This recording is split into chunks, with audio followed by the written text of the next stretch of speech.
I'm going to let some people into the room, and then I am going to, Steve, tell you, you are on. Right on. Well, thanks for coming today, everybody. Yes, this is a work in progress for my dissertation project. So one of the things that I'm interested in is who a veteran is, right? And I'm sure that's a lot of people who are connected to the VSA, right? That's a question that we'll probably continue to tackle for years into the future. This is a small snapshot of where I think I am currently as I'm doing my analysis and starting to write my dissertation in the hopes of one day defending it. So I'm curious in particular about who assigns veteran status. I became interested in this back before I came back for a PhD. I had worked at the VA and a bunch of other veteran organizations, and I kept seeing this term veteran being used in very different ways, especially when it came to interventions and resources. So I got curious, and I had the opportunity during my PhD program to do some pilot work. And so I gathered together some people that had been in the military, and I asked them, what is a veteran? What does that look like? At the end of those conversations, I found that there were two veterans that everyone talked about without fail. There were always these two veterans. One was generalized and one was contextualized. I'll talk more about what that looks like in relation to my study here in a minute. But the big takeaway is those two veterans are shaped by individual experiences. So some of the problems that I saw, especially when I started reading the literature, reading policy, I found that veteran is treated as something static. It's not dynamic. It doesn't move. It's not fluid. The way that we usually talk about veteran is once you are a veteran, you are always a veteran, right? Which usually translates into, well, you've joined the military, so now you are a veteran, right? And we'll talk about some of the implications of that in a minute. But there are some problems with that.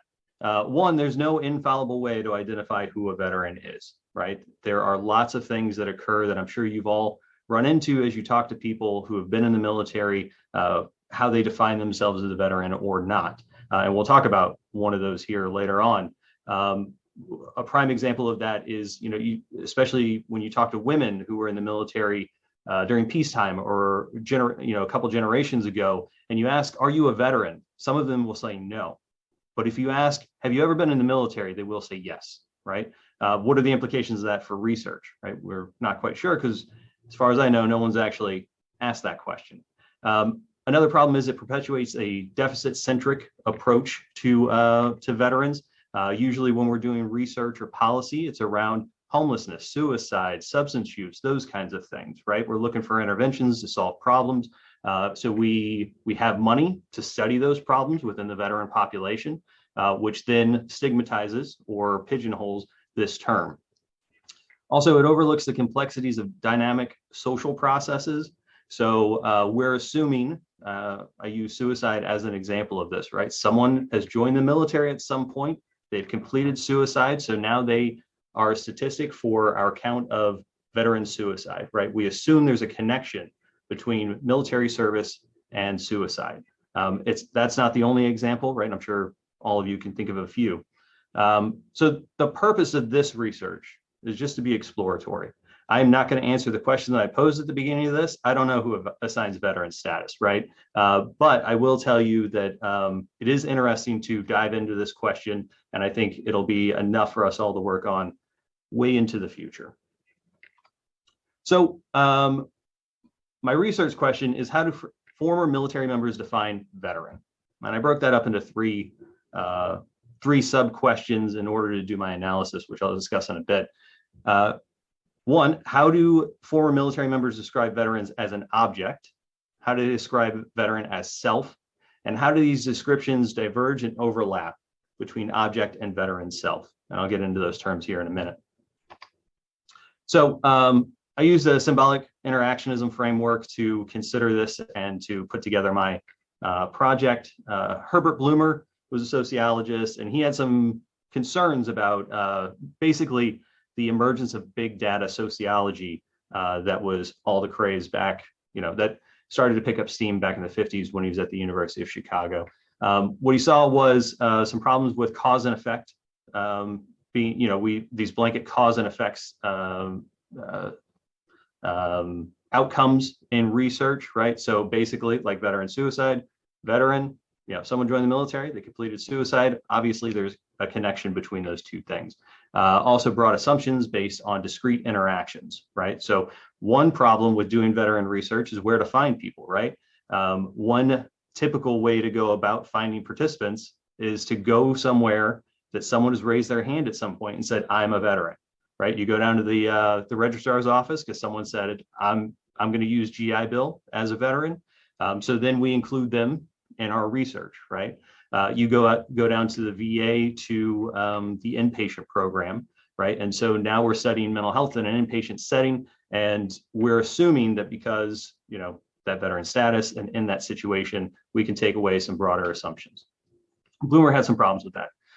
Schmidt and Grupp had the same kind of thoughts that I'm having, but about women in research. So they realized that most of the research when they were thinking about this in the 70s was research on women was usually contextualized in the role of a wife or in the role of a mother, right? So there wasn't much thought about studying women outside those two roles. They thought that caused some problems. And then there's E. Summerson Carr, who's an anthropologist / social worker up at the University of Chicago, who's done a lot of work on addiction.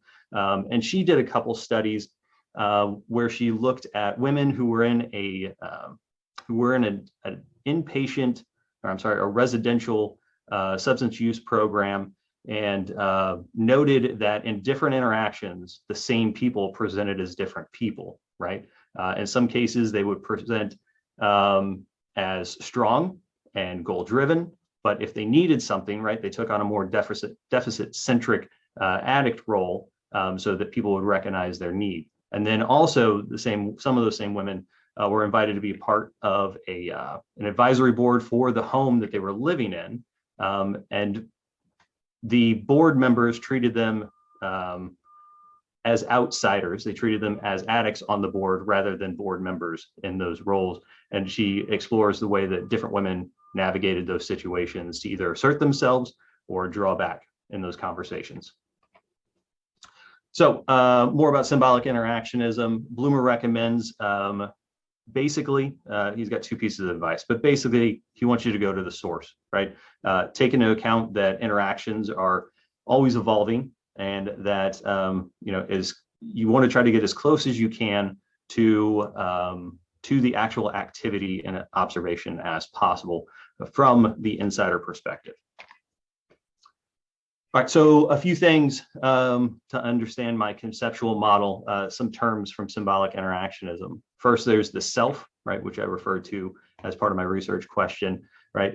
George Herbert Mead, another really old sociologist, said, we're basically, we're minimally pre-programmed when we come into the world, right? And who we become is based on the accumulation of experiences.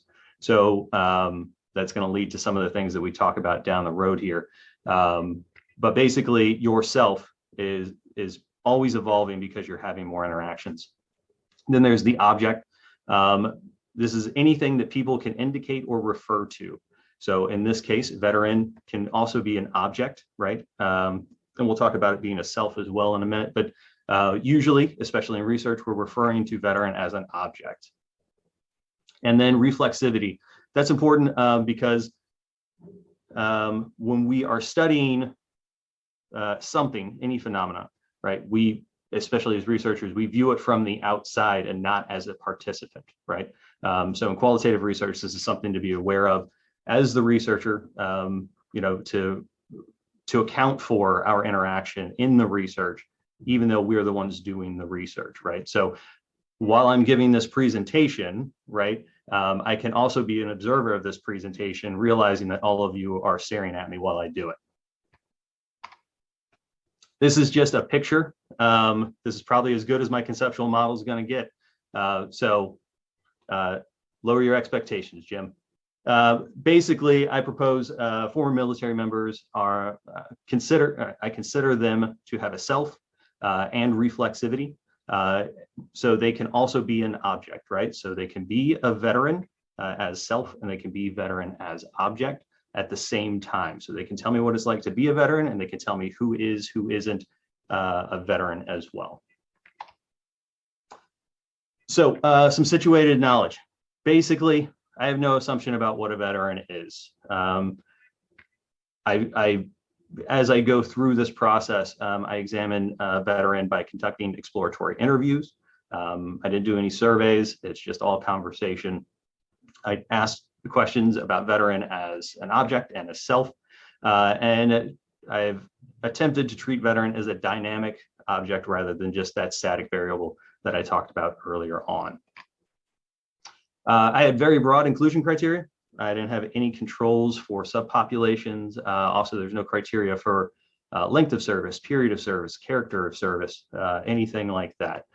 If you had joined the military and you're willing to talk to me, you were invited to be part of the study. This is just a brief breakdown of some of the statistics I've accumulated. So a bulk of the representation is from the Army. The ages range from 28 to 62. Interestingly, it broke 50-50 for combat experience. Hadn't anticipated that.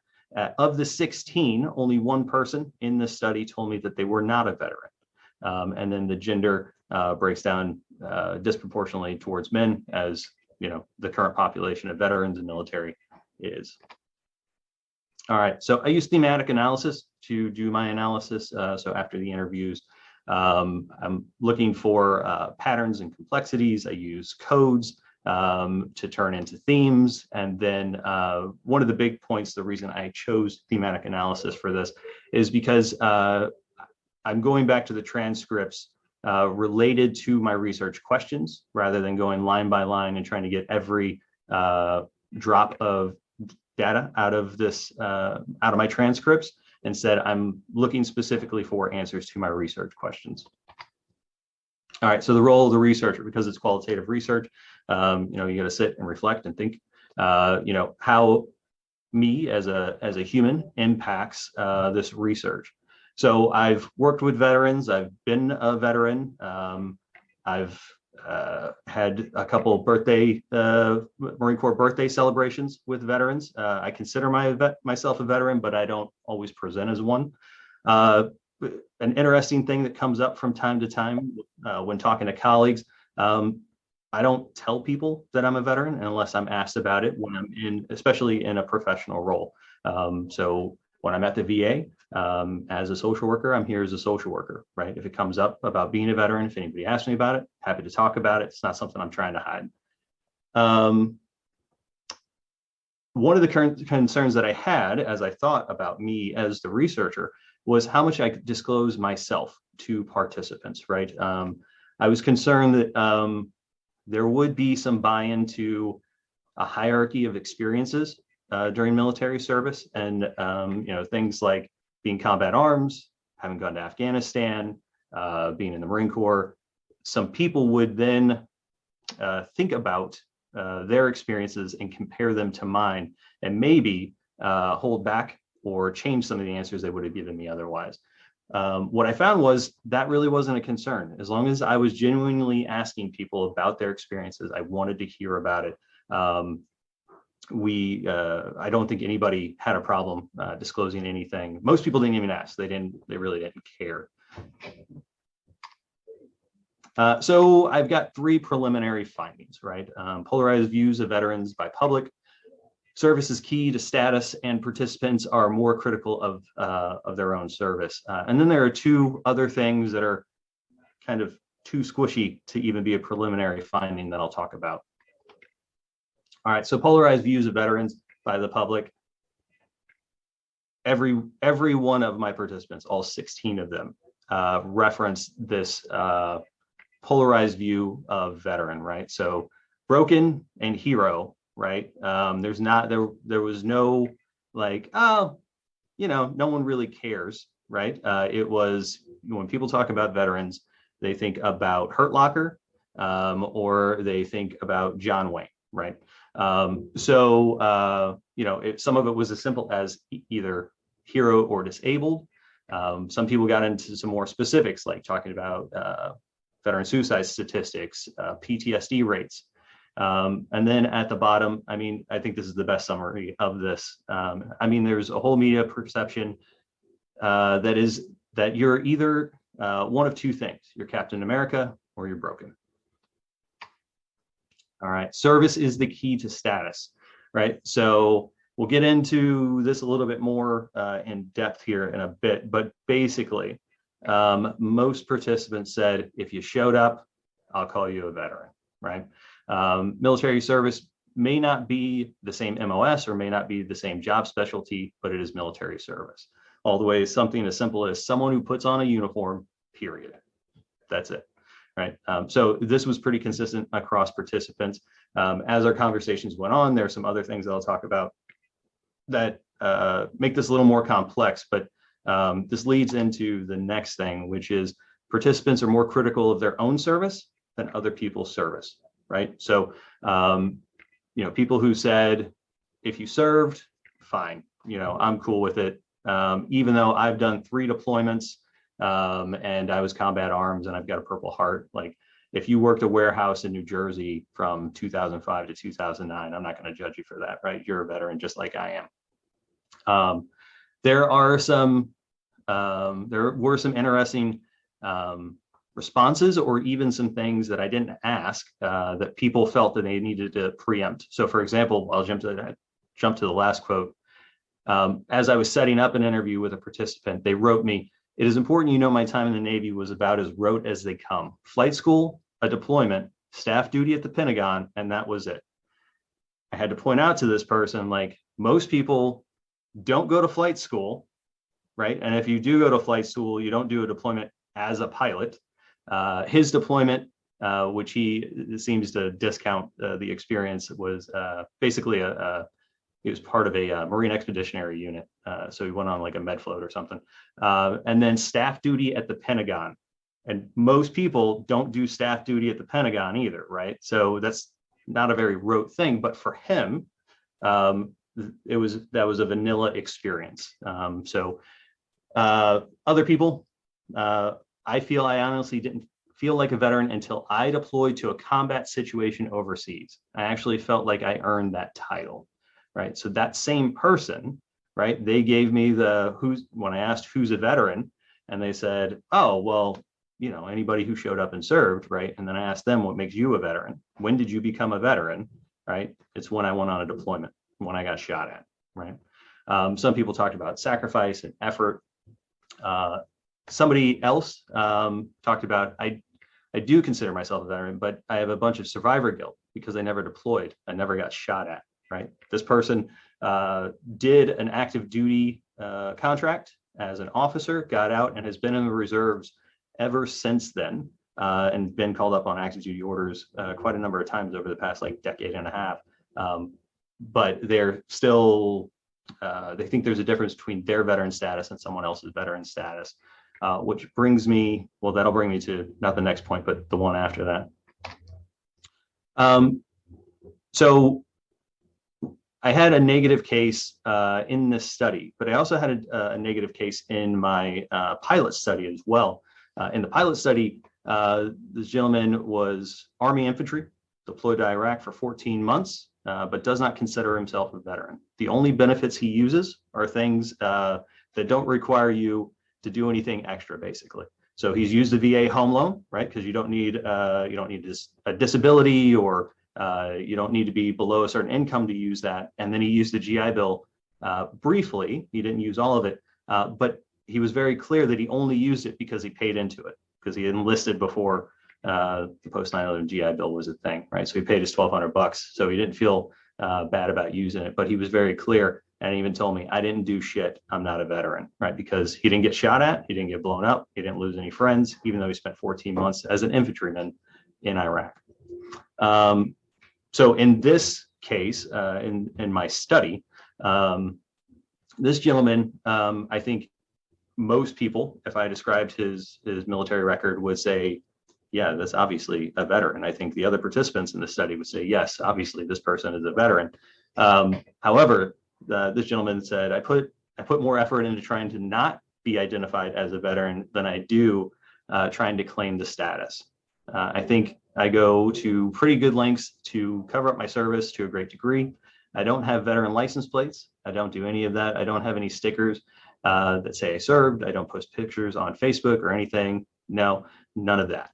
Right. So this is interesting, right? Because you think about the research implications, because, you know, he didn't qualify for the GAI bill for vague reasons, right? But he will tell the school, like, I'm a veteran, because what they ask is, have you served in the military, right? So he says, I check the box, yes, I've served in the military, because it's a legal document. And his understanding is, if you don't say yes, that has some implications. But let's say somehow he ends up on a list. He ended up in my study, right? And what if I had different inclusion criteria, right? Would I have found this guy and been able to ask him about his experience and think about who is a veteran, right? So he had no combat experience, honorable discharge. But yeah, he says, without doubt, without hesitation, I am not a veteran. All right, so this is another one of those squishy things that I'm not quite sure what to do with yet. And I'm going to have to go back and organize this better. But there's some relationship between combat and veteran status, right? I kind of alluded to it earlier that there's some hierarchy, right, that exists in conversations about veterans, whether you buy into it or not. There are people who, you know, think that there's criteria beyond service, right, that qualifies you to be a veteran, or changes the degree to which you are a veteran. So all of these quotes come from people who identify as combat veterans. They experience combat in some degree. However, the third quote is from someone who did an entire career, went in during the Gulf War and got out after, served during the post 9/11 era. She says, so I have another dialogue about that in my brain, about who's a combat veteran, who's not. You might have served there, but you may not have been someplace where there's no combat.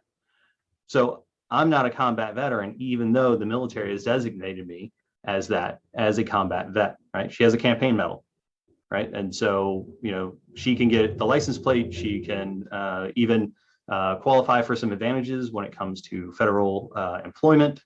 So because of that status. But for her, she is not a combat vet.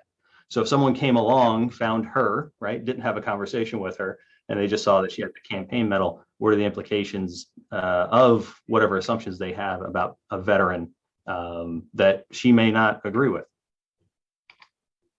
So limitations to this study. It's a small sample size, and I don't intend for it to be generalized, right? Like I said, it's exploratory. This is just to create some kind of foundation to work from to dig into this more later. So I think there are a few things that make this research significant. There are a diverse set of views about the veteran as variable because it can be viewed as both an object and a self. It's intended to inform a broader view and give voice to individuals who may not feel represented in research and policy. Another implication is that the way veteran-specific services and resources are marketed to former military members, right? And I want to note here that I don't think that this is a unique to veteran thing. I think that this phenomenon that I'm interested, this mechanism that we're not studying occurs in other populations who are of interest to research as well, right? Here are some references if you want to go read them all. And that is the end. Like I said, this is a work in progress. So, I don't have a date to defend my dissertation yet. I'm open to any feedback that you all have. Thank you, Steve. I appreciated that. I'm watching the chat, so you didn't have to. And there are some questions in there which either will let people ask directly, or I can read them if they're more comfortable that way. But I'm going to take my prerogative as the person who organized this and ask you about whether your gatekeepers cued your positionality as a veteran. So how did you find these veterans? And if you're using someone who has connections to veterans, often the gatekeeper knows who you are, right? And is that a cue? And if so, is that important, or is that unimportant? Did you find that value? Yeah. So yeah, I intentionally left that part of the methodology out for brevity here today, but it was something I had to think about for a while. So my method was I created an invite that I sent out to people who interact with veterans regularly, right? The people like Jim, people who happen to run veteran-specific programs, things like that, because I wanted to avoid the thing I'm criticizing of going to a list of things where someone raised their hand and said, I'm a veteran, right? And then assuming that I can interview them and include them as veterans in the study. So I sent this out to, I think at the end of the day, 15 different people who had a foot in the veteran space somewhere and at some level. And then they were gracious enough to forward out a brief questionnaire saying like, yeah, I'm interested in talking to you. And then I set up interviews with those people. So I do think it was important. It's not a thing I think I can measure in retrospect. I don't know. I think actually the only insight I got into that was someone who was referred by you, Jim. He said, well, if Jim said that I should talk to you, then I should talk to you. Aside from that, really, it was, I'm not quite sure who referred who, even though it was something that I asked. I got really vague answers from most people. It was like on social media, from a listserv, because some gatekeepers, had access to some mechanism for broadcasting it. So most people didn't identify the person who sent it to them. Well, I don't want to spoil so you have to go back and do all your work again, but I tried to share your research with people who I thought would have interesting and insightful and were somewhere on the bell curve, but not too far out or not too far in, right? And so we'll see if that worked. Looks like we got so if you have questions, raise your hand. I'll just call on you, and then you can just unmute and ask away. So Dina, I think you're first in line. Hi, so let me say first that I really enjoyed your presentation and I appreciate you doing really critical work for the veteran community. I was wondering, even though your sample size, as you mentioned, is small, whether or not there was a difference in the perception of veteranness based on age or theater of service, or if you felt like you were kind of in the ballpark with veterans in the same age.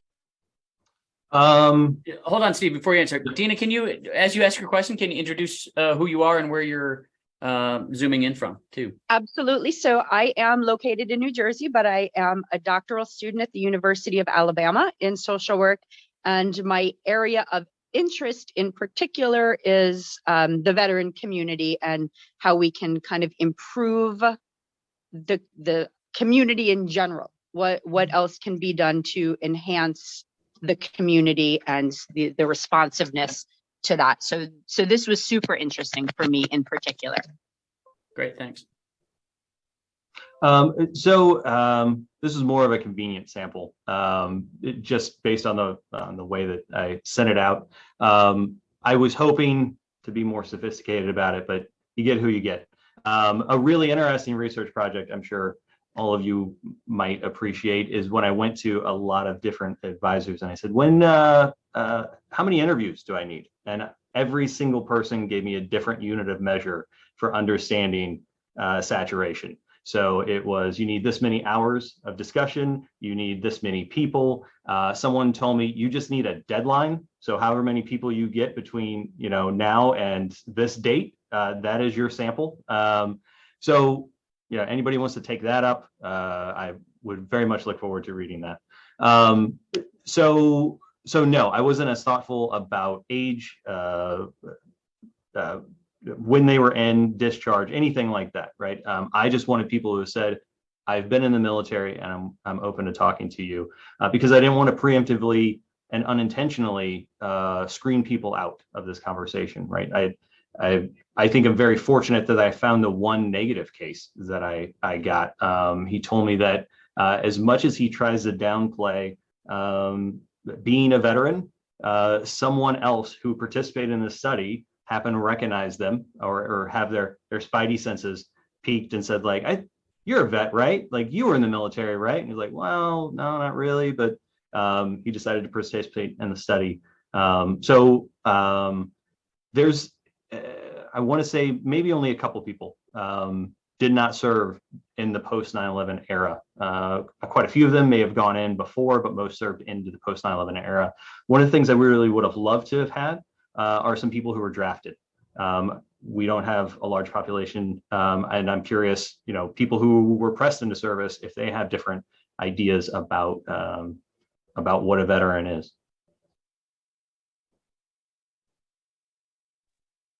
Okay, Charles, you're up. Hi, great. I'm Charlie Warner, calling in, zooming in from the University of Leuven in Belgium, where I'm a social anthropologist and doctoral candidate myself.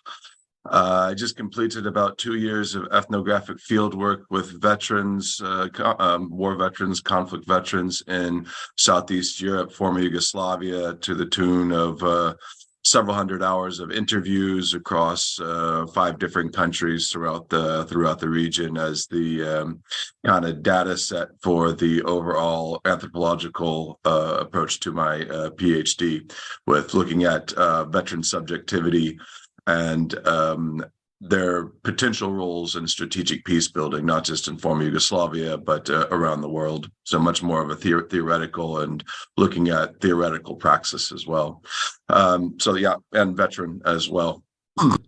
And so there was, it's not so much a question, but I just wanted to put some thoughts into this that might help with developing the conversation further, or play into how you're thinking about some of it. And one thing that kept coming to my mind as an American veteran, listening to the presentation and looking at the discussions and the questions in the chat, and you did a great job of talking about reflexivity and positionality, but I think it needs to be taken a step farther and explicitly declared that we're speaking about American veterans.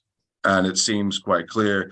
It doesn't seem quite clear, but the implicit aspect of that is white American veterans. And I think that if you kind of make that more explicit in your data set, you might be able to start to address some of the concerns you have about the clarity of your data and the positionality the veterans themselves have with that.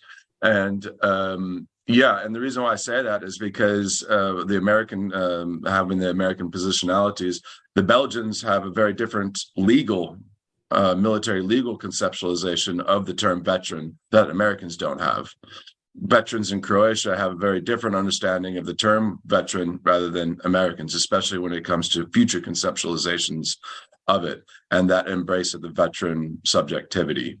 So, I mean, like I said, I didn't want to pontificate or anything, but I think it's really important that we say that as academics, as scholars, and looking at these and trying to have these multidimensional approaches to veteran studies is making sure that, we need to be clear we're talking about American veterans, and when we're not, we need to say, why is it that we're not talking about American veterans? Thanks again for the presentation, and a very interesting start to my Friday evening here, since the time zone. I appreciate that, Charles, because one of the things, as I was writing my proposal, one of the things that was happening was that we were leaving Afghanistan.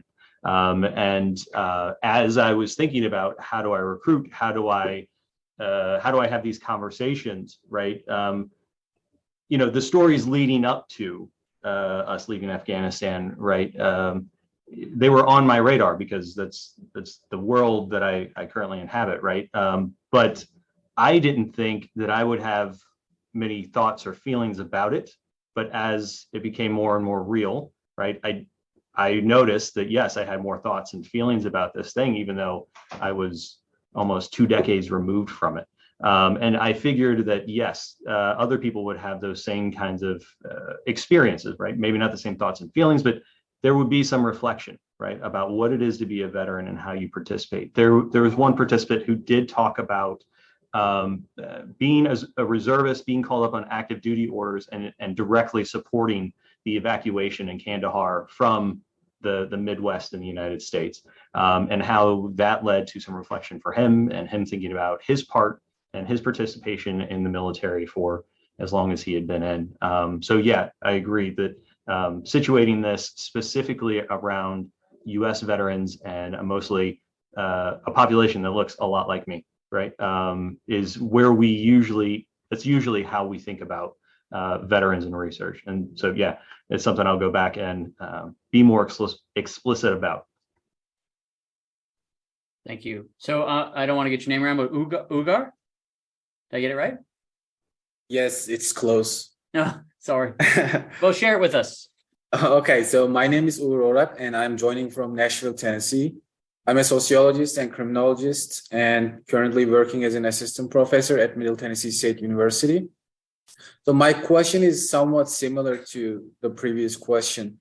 I was wondering if you were able to catch any patterns regarding race, ethnicity, or socioeconomic status of the veterans that you interviewed, because depending on, people joining the military from disadvantaged backgrounds may have different perceptions about their identity as veterans. So I was curious if you were able to find something, a pattern about these differences.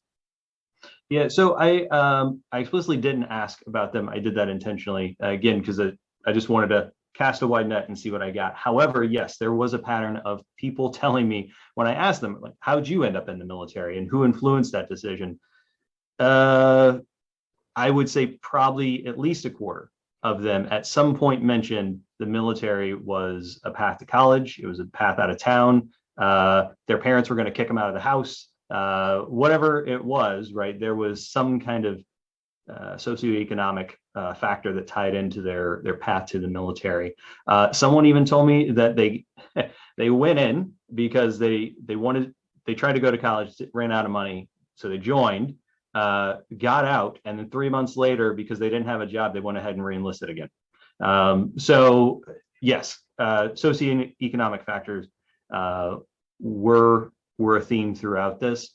I'm not quite sure about the connection from their experience and their socioeconomic status to the way that they perceived other people as veterans, or even themselves, because the theme there was just service.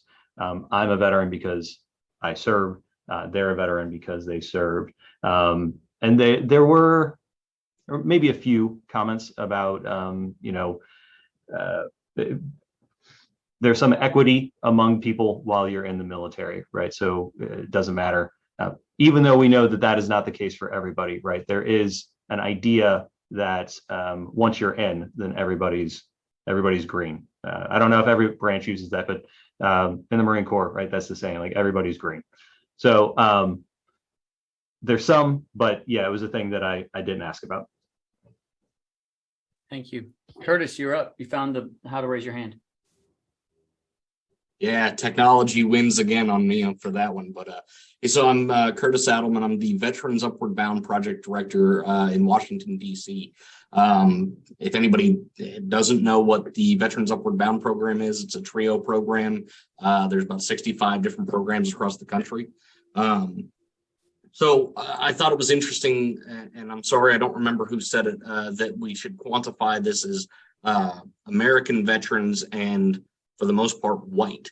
And that's a really valid point. So because my program serves low-income, first-generation, and those at high risk of academic failure, the majority of my enrollees do not look like me. Getting them comfortable with that scenario is a challenge, to say the least. DC is also just DC, but hey, whatever. But so the two things that I wanted to say is, if you are looking for a larger pool to pull from, shoot me an email or hit up any of the TRIO programs, because we serve about 8,500 vets a year. And they've already raised their hand saying they're a vet. So they'll probably be a little bit more open to providing you some information. The other thing that I was curious about, so I'm 20 years in the Navy and served on submarines. So my service looks very different than the majority of veterans. And whilst I personally haven't had an issue acknowledging that I am a veteran, a lot of the guys that I served with or people outside of that, especially when I get into the Army side, not to knock anybody, but that don't understand my service. Did you get that a lot with the breakdown in the services? So it wasn't quite, I don't think anybody said, I don't understand what other people did. Right. And, a lot of my participants were Army. Had a few people from the Navy, I think only one Air Force, but it was implied quite a bit that like your service on a submarine is different than the service that involves you kicking in a door in Iraq, right? And it's not, I didn't dig into where that comes from, right? From a personal point of view, right? I got some, when I was asking about like, what are some perceptions that you think, the population has about veterans? There was some like that we all shoot guns, we've all been blown up, right? That we've all been to war and combat. So yeah, there are some people who had to take a little bit more time to explain, not for me, but I think for themselves, to validate their military service, right? To say, there was a gentleman who, he wasn't Army, maybe he's Air Force or Navy, who during the first Gulf War was running convoys. His job was logistics, and he's running convoys in Kuwait. And he told me this really interesting story about Kuwaiti cop car trying to pull over their 5-ton. Well, it was probably like a deuce and a half back then, right? Like trying to pull over their truck and then like pulling out their 9 mils, and one of the guys wasn't even armed. And he's like, I don't know where that could have gone had we actually stopped, right? And that's not a thing. That's not a story you hear often, unless you're open to hearing that and you're inviting those stories rather than just the "so there I was" stories. Interestingly, that title, I picked that title as a working title because I assumed at some point in one of my interviews someone would say, "There I was." It didn't come up once. Yeah. Carrie, you're up. Okay, thanks, Steve. This is great stuff. Like, I have so many questions, and they're all just interest and intrigue. And I dropped a few in the chat I think you've answered. And I'm just going to build off of the last question. This is what's currently interesting to me in this moment.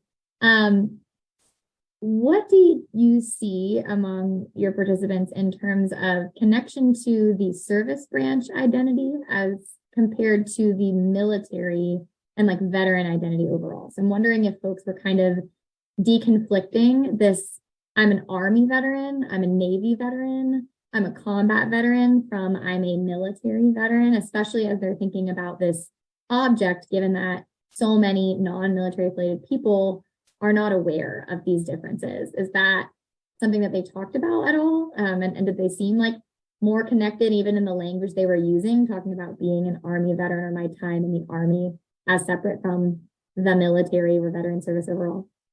No, not so much. I did notice a pattern. Recently, I was going back through my transcripts again for another round of coding, and I noticed that people who had been in the Army, there's this term like, I'm an infantry guy, right? He's a logistics guy. He's a combat guy, right? Like, I don't know where that comes from. And then as I read that, I've reflected on like, I've heard that before. Like, I've heard that in conversations and never really noticed it. That's really the only like branch distinction. However, the combat, like I'm a combat veteran, did come up, right? Like that was something that people talked about, whether they were or they weren't. So there is some connection to, well, and also like what combat is, like their proximity to danger and violence, right? It's one thing to like, you do a deployment to Iraq and, you stay wherever you are and you don't get any indirect fire and things like that. People talk about that in one way versus, someone who's done 4 deployments on an ODA, right?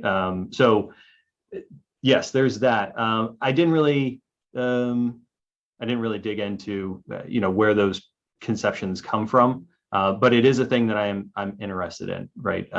Because like I said, there is this hierarchy that seems to exist in these conversations of experiences that I was talking to somebody else who wasn't part of the study, and I was telling him what I was finding, and he was a recon Marine, did a couple deployments, and he's like, yeah, I noticed the other day I was talking to a retired general. He asked me how long I was in, and I was like, oh, just 4 years.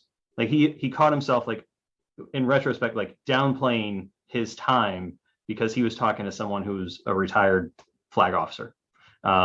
So yeah, not so much like the different branches, but I would assume that there are some cultural things that come from each component. I also didn't get anybody from the Space Force, which would have been fantastic, especially in the context of the time and some of these themes that I'm finding. So hopefully in the future.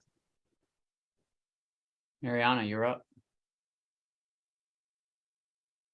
Thank you. Yeah, I had a lot of questions similar to echoing Carrie, out of support and curiosity. And I think, again, really important project. Looking forward to seeing it out in the world in whatever way it is.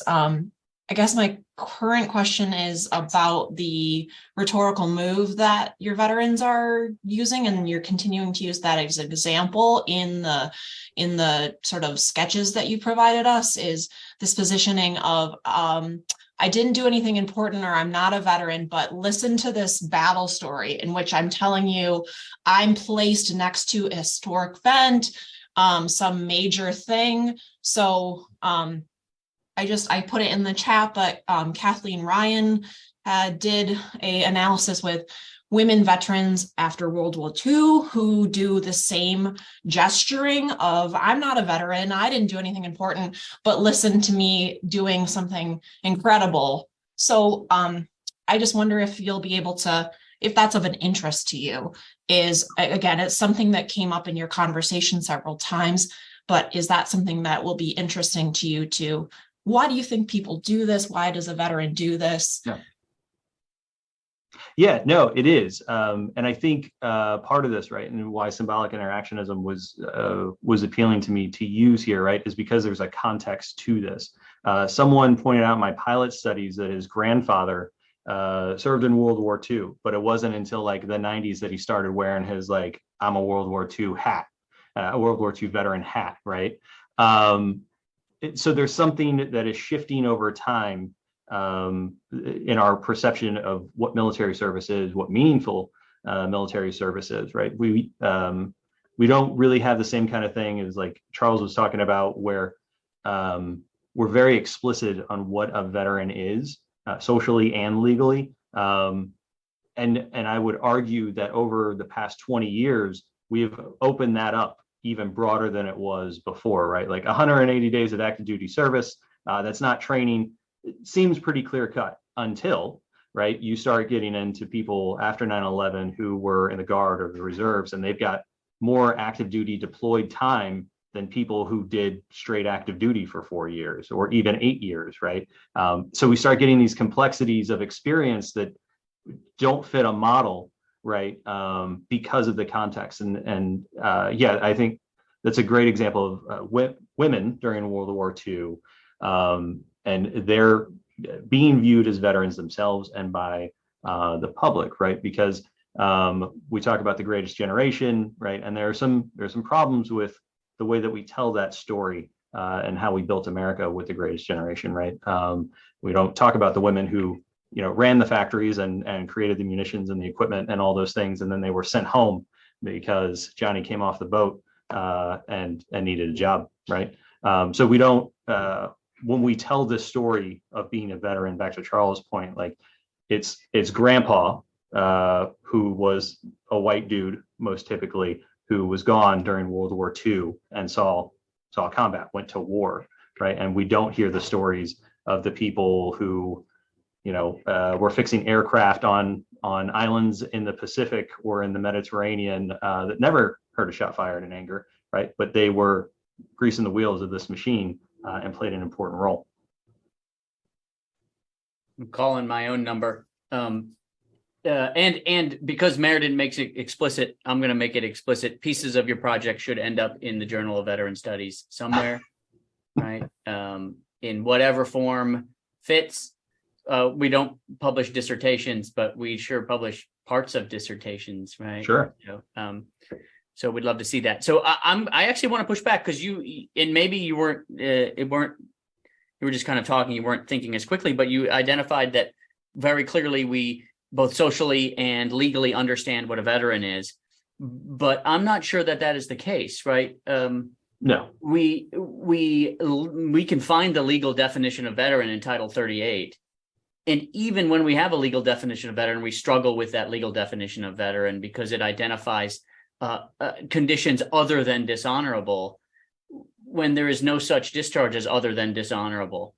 Yep. And then socially, we seem to have a very expansive view of what a veteran is, which then conflicts with this legal definition and creates all sorts of tensions. Yep. And so, I don't have a comment. I just, this is kind of like where I end up a lot. And appreciate the opportunity to chime in. No, and that's what complicates not just my work, but work on veterans, especially in the United States, right? Is how are we saying who is a veteran, right? So even 10 years ago, had I done the same project, right? The idea of what a veteran is at that time is different than it is now. Even if I don't know, the PACT Act passed 2 months ago, right? And it's starting to be implemented now. That's going to change who qualifies to file for service connection. Like, who are we going to tell someone who qualifies for service connection they're not a veteran because they don't meet some other criteria, right? Are we going to tell someone they're not a veteran when they qualify for emergent care because they're in crisis when they walk into a VA ER? So you're not a veteran, but you qualify for services currently because of the way the law is written, right? It's not a thing that we've grappled with because, it's a strange thing, right? That one of the things about combat that we've coupled veteran with combat, right? But we don't do that explicitly like some other countries do, right? Where a veteran is someone who's been to conflict or a conflict area, right? And if you haven't and you've been in the military, that's a different status, right? Also, we have some things that have some influence, like we don't have socialized medicine like some other nations do, right? So they don't have a VA. And what are the implications culturally of needing to access a resource, so having to assume an identity in order to get access to that resource rather than just being able to access that resource, right?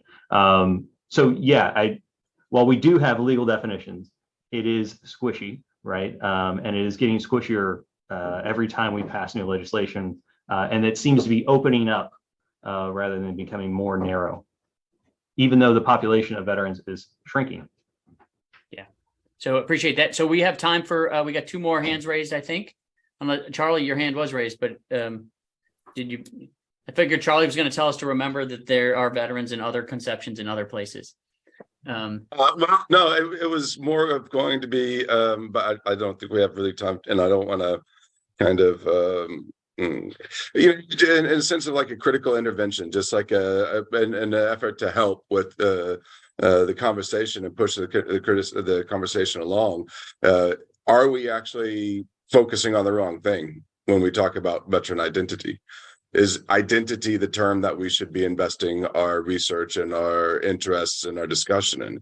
Should we actually be talking about a veteran subjectivity that moves away from a North Atlantic centric hegemonic conceptualization, implicit or explicit, of the term veteran, and look at something that is much more expansive, that then goes on to inform the variables of veteran identity, quote, quote, in different areas? And again, there is an American-centric positionality to this entire conversation. When we talk about healthcare, the use of the word veteran, who's allowed to use it, really depends on who's writing the histories and who won the battle, and if it's actually declared a war or a conflict.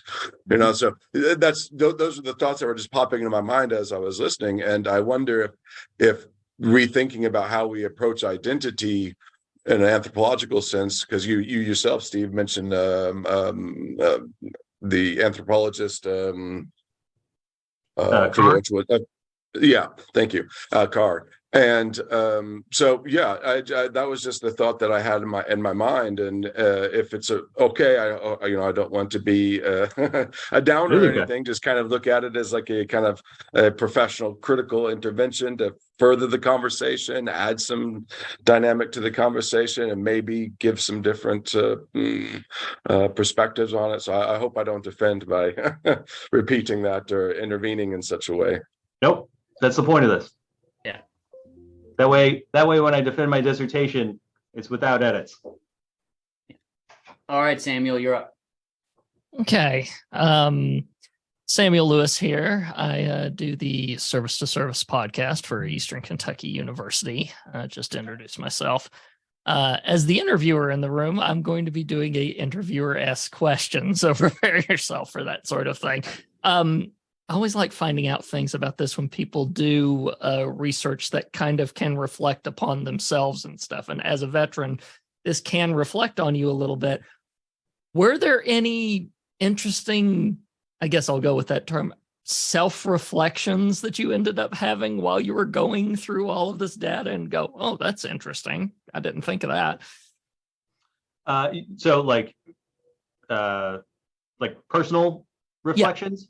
Yeah. So I wouldn't say that much of it was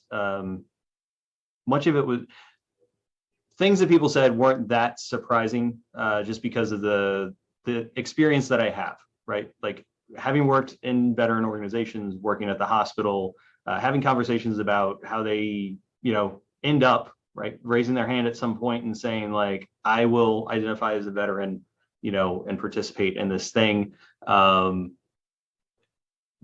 wasn't surprising, right? Because I've heard that the nurse who was plugging bullet holes in Iraq during the invasion in a medical tent, who for 5 years after she got out said, I'm not a veteran, right? Because I didn't kick in doors, right? And you ask like, well, do you think people would have kicked in doors if you weren't in that tent willing to plug holes, right? It's like, well, yeah, I guess. No, that wasn't surprising.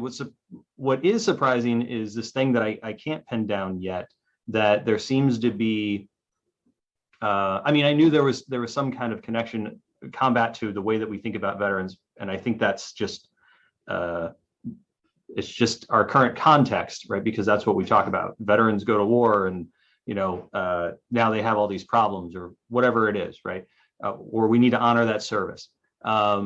But the way that people talked about their experience and whether they had a connection to or no connection to combat, that surprised me as I read and I started to see a pattern. Now, I'm not quite sure what that pattern is or patterns are, but there's something there. And if I can't pin it down here, then it's certainly going to be the next project I try to pursue, because I think that's important, especially as we have fewer and fewer people who have that experience, even over the past 20 years. And they're grappling with, well, am I the one that should go to the VA and get checked out? So yeah, I think some of these would have been surprising to me if I also hadn't worked at the VA and encountered the family members who show up with a World War II vet who's never been to the VA, right? And they're like, he needs to be seen and he's a vet. And you ask for discharge paperwork and they're like, I have no idea what you're talking about. I didn't know he was a vet until last week, right? So yeah, not quite surprising, but still interesting. It still makes me think about my everyday interactions that I have in my regular work as a social worker.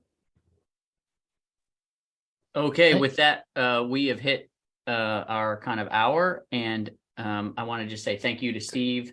I appreciate your work. I'm glad there are people out there working on this. Let me not leave without making a pitch to go to veteranknowledge.org and sign up for the Veteran Studies Association if you are not a member. We are open to all, but if you help us by joining us, then maybe we can do more things like this. Next month, and let me make sure I get it right. Next month, we're on again Friday, May 12th, and Arthur DeGroat from Kansas State University will give his pitch on his work on veteran transition lifecycle models. And then I'm happy to report now, although it's not on our website yet, Bryn Cole in June, we have a speaker on June 9th. Bryn Cole, who is the chief storyteller at the VA's Innovation Office, is going to come talk to us about her work trying to translate data for VHA into stories and understanding and changing the organization of the American Veterans Health Administration. So she's agreed to speak for a little bit on that. And then we'll probably take a pause until the fall semester. With that, thank you very much for everyone coming, and we'll see you next month. Thanks, Steve. Thanks, guys.